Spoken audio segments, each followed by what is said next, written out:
Alors ce week-end, j'ai révélé une attaque que j'ai repérée par le biais de différents cas. D'abord des gens qui m'ont contacté en mode panique, hein, je vais être très honnête avec vous, mais aussi parce que j'avais repéré certaines choses sur Instagram et Facebook. Je vous mets tiens d'ailleurs l'article si ça vous intéresse directement sur Twitch, là dans le chat, vous le retrouverez bien sûr dans le descriptif sur YouTube.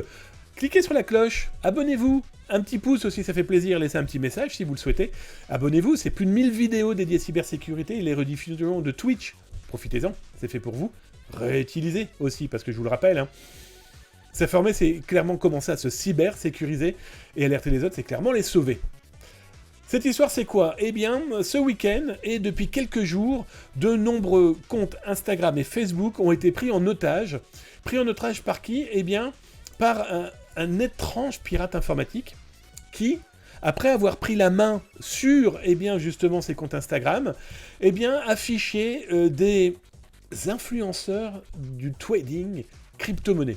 Vous l'aurez compris, arnaque XXL, avec ces gens qui piratent des blogs.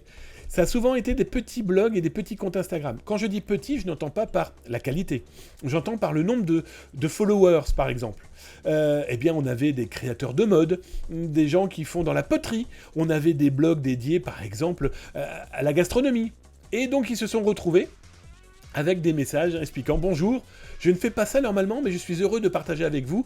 J'ai gagné plein d'argent grâce à un investisseur génialissime, etc., etc., dans la crypto. » Bref, c'est malveillant, une fois qu'ils ont pris la main sur les Instagram et les Facebook, diffusent ce genre de faux messages pour inciter eh bien, les followers à cliquer sur le lien et potentiellement à donner de l'argent à ces vendeurs de rêves. Alors, vendeurs de rêves, et j'ai fait un petit peu d'osint, vous expliquer comment, d'une simple erreur de ces enfoirés, j'utiliserai le terme, eh bien, on est capable de se dire que ce sont des balochards et qui racontent n'importe quoi.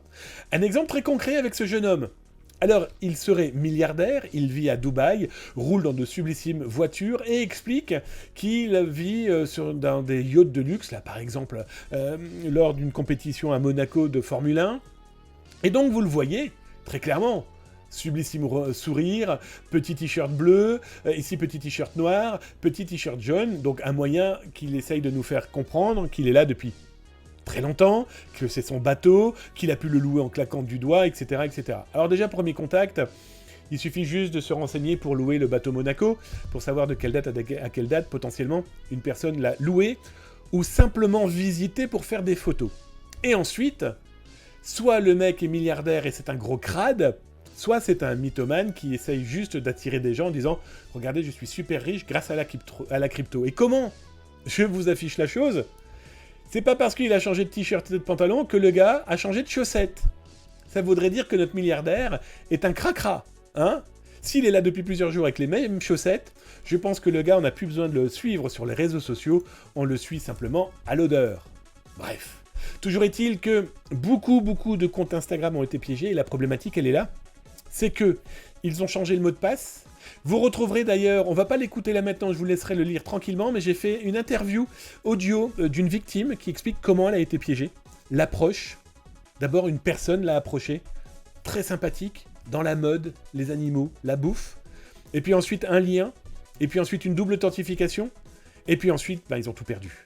Les pirates ont changé les mails, les numéros de téléphone, les mots de passe. La double authentification leur a permis de tout faire.